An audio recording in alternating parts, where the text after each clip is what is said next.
When I had observed Bhagavan closely for some time, I discovered that he would never openly say that he was our guru and we were his disciples.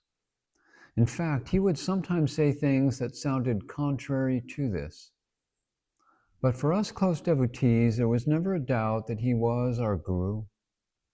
He loved us like a mother, protected us like a father, guided us like a teacher, and moved with us like a friend. We constantly felt his guidance and grace. Where do we read in the annals of the spiritual history of India about a sage like Bhagavan, living in one place for 54 years, making himself available at all times and embodying such divine qualities? We would sit in the hall and meditate with our eyes closed, or just rest our vision on his form, which we believe to be the form of God. He would teach us orally or in silence, or again by deed, sometimes in subtle ways, and at other times directly. When I initially came to Tiruvannamalai and was living in town, I would come to the ashram very early in the morning. When the attendant first opened the doors of the hall, I would be waiting there. His opening of the door meant that Bhagavan had risen and was about to come out. Before Bhagavan had a chance to come out, I would walk into the hall and find him on the sofa preparing to leave. He would often cover himself with a shawl at night, and when I would see him removing his shawl, I would take it from him and fold it. He was kind enough to allow me this little service. In those days, I was coming to the hall and sitting before Bhagavan in both the mornings and afternoons. During the late afternoons, larger crowds were coming into the hall for darshan and causing some disturbance. I then discovered that I could meditate in my room with less distraction in the afternoons, and consequently began omitting my afternoon visits to the ashram. One afternoon, G.V. Subramaya arrived at the ashram and, not seeing me in the hall, inquired from Bhagavan where I was. The next morning, when I was folding Bhagavan's shawl, he mentioned that G.V. Subramaya had asked him on the previous day about him. By this comment, I could understand that Bhagavan wanted me to resume coming to the hall in the afternoons, though he did not say so explicitly. In spite of this, I still remained in my room that afternoon. The next morning, when I entered the hall and went over to Bhagavan to take his shawl and to fold it, he didn't give it to me. He quietly folded it himself.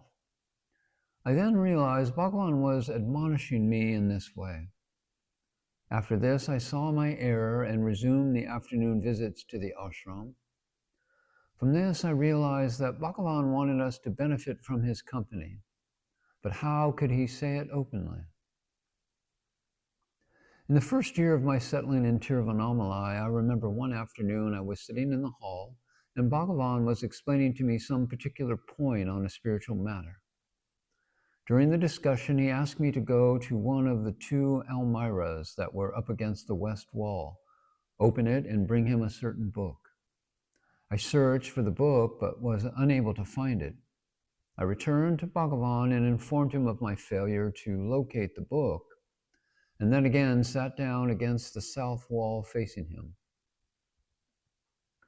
Presently, I saw Bhagavan alight from his couch, slowly and majestically walk over to the almirah, open it, and immediately pull out the book he asked me to find.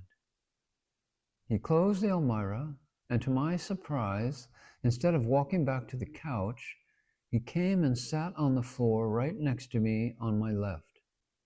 He opened the book to the page he wanted me to read, and holding it in his right hand, held the open book before my face and asked me to read the particular passage. Attendants of Bhagavan had earlier told me that Bhagavan's body was like a furnace.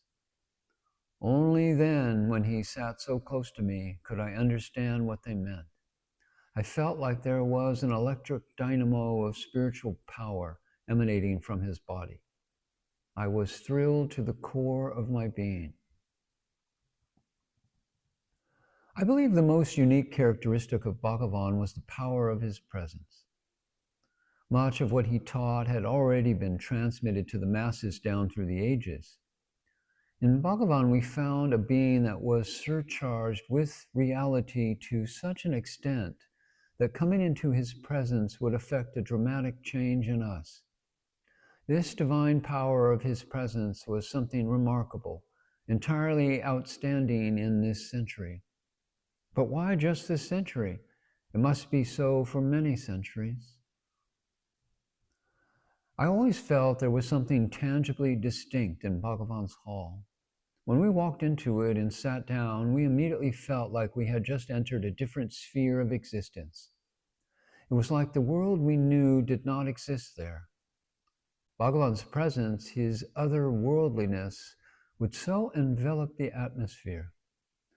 When we again walked out of the hall, we were confronted with the old world we knew all too well. Nowadays, we see many spiritual teachers opening schools and hospitals and the like.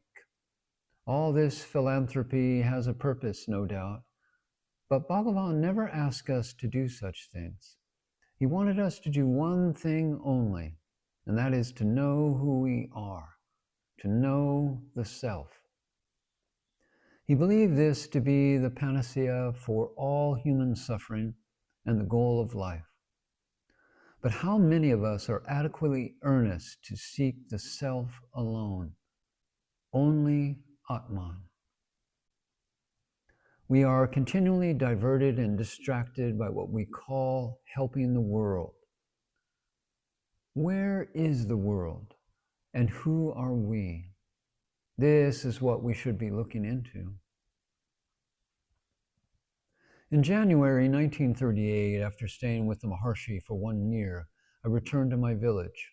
I was planning to go again to the ashram after a couple of months, but before returning, I decided to make a trip to North India. After hearing very favorable remarks about Sri Krishna Prem from Dilip Kumar Roy at the Aurobindo ashram, I had a desire to visit him at his ashram in the Himalayas. He lived about 18 miles from Almora in the Himalayan foothills. I left my village and traveled by train to Delhi. From there, I immediately boarded another train to Bareilly in Uttar Pradesh, where I changed to another train that took me north to Kathgodam. I was advised to get down at Haldwani, one stop before Kathgodam, and board a bus for Almora.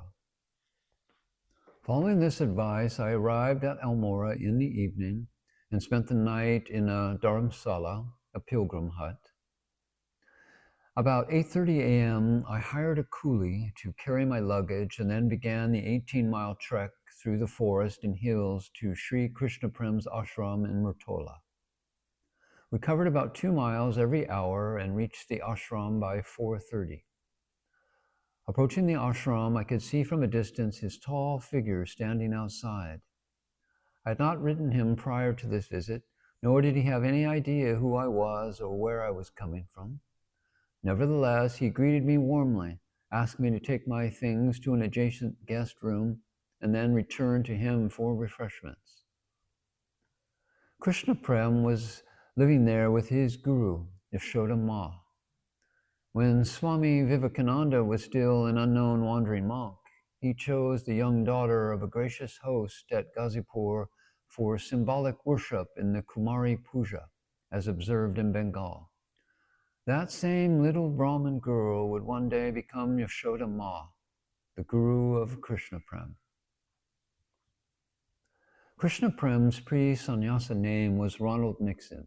He was a brilliant graduate of Cambridge who came to India drawn by a spiritual thirst unquenched in England.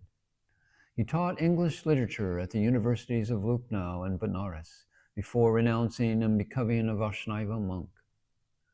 Krishna Prem spoke fluent Hindi and Bengali, and he was also a serious student of Sanskrit and Pali. Their ashram building had a shrine room, kitchen, library, and a couple other rooms on the ground floor. One additional room was built upstairs. The land they bought was 3 miles in circumference. Krishna Prem told me that the broker who arranged the purchase deceived them on some details. They, however, decided to make the best of it and appeared to be quite settled when I made this visit in May of 1938. To me, the ashram was like an isolated oasis, surrounded by trees and hills, and far removed from the scorching summer heat I had just experienced in the plains. I had brought with me 2 sapota fruits from my village garden, which I offered to them. They had never seen this variety of fruit and became extremely interested to know all about it. After eating the fruit, they saved its black seeds with the intention of planting them in their garden. I saw that they were growing many fruits and vegetables, and I was told had even tried their hand at starting a tea garden, but because of the excess of humidity in those hills, it failed. When Krishna Prem and Yashoda came to know that I had spent 5 years in Aurobindo Ashram and 1 year at Sri Ramana Ashramam, they became keen to hear all about Bhagavan and Aurobindo. I had planned on staying with them for only 3 days, but when I started telling them stories about Bhagavan and Sri Ramana Ashramam, they decided I should stay a month. So intrigued were they on hearing about the Maharshi. I was not prepared to make a longer stay and so left them as scheduled. During this short visit, I was able to observe that they were living an exemplary life of one-pointed devotion and intense spiritual practice. Apparently, the weather of this mountain retreat favored Yashoda Ma's health, whereas the weather near the sea favored her husband's. Thus, for health reasons, they lived separately. Yashoda Ma's daughter was also then living at the ashram, and Yashoda Ma had so much faith and trust in Krishna Prem, she had given her over to his care. He, on his part, looked after her like his own ward. When Krishna Prem asked Yashoda Ma to initiate him and make him her disciple, she said, "Yes, I will, but there is one condition. That is that you never complain about your spiritual progress." He consented until this end was fully satisfied with the stature and grace of his guru. Many years after this visit, I received a letter from him wherein he wrote that we were both blessed, me because I had Bhagavan as my guru, and he because he had Yashoda Ma. I stuck to my plan and left their ashram after the 3rd day, returned to Almora, and then traveled to Dehradun. From there, I boarded a bus to Rajpur, which is just 7 miles south of Mussoorie. A 1-mile walk up the hill from Rajpur was the ashram of Dr. K.D. Sastry. In 1931, after leaving my studies in Benares, I visited this ashram. Even when I had come here 7 years earlier, its founder was already deceased and his American wife was managing the institution. It was founded for the purpose of teaching young people spiritual traditions, Indian history, and other cultural objects. When I first went there in 1931, T.L. Vaswani was a resident teacher. He was then a popular author of many respected books, an acclaimed public speaker, and an esteemed spiritual personality in his own right. Prior to teaching in this ashram, he was the chancellor of a college, a job he resigned for the purpose of becoming a sadhu, a title which later became a prefix to his name, Sadhu Vaswani. He was not teaching in this ashram when I came there the 2nd time. Soon after arriving at Dr. K.D. Sastri's ashram, someone asked me if I had met the Bengali mystic saint who lived just 4 miles south of there. I had not, and so was encouraged to again and take a return bus and get down to Kishampur, which was just halfway between this ashram and Dehradun. Alighting there, I inquired and soon found the house of the saint. I was met at the entrance and escorted to a room where I was asked to enter and take a seat on the floor. Before me sat a remarkable-looking woman, clad in a white sari, sitting on a white sheet that was spread over a thin mattress laid on the floor. Her spiritual charm and the cool breeze of peace and harmony that she radiated had an extraordinary effect on me. I almost felt as if I was sitting before the Maharshi himself. And in many ways similar to the Maharshi, glowing with warmth and illumination, sat a rare spiritual personality of the 20th century, Ananda Mayi Ma. She was then 42 years old.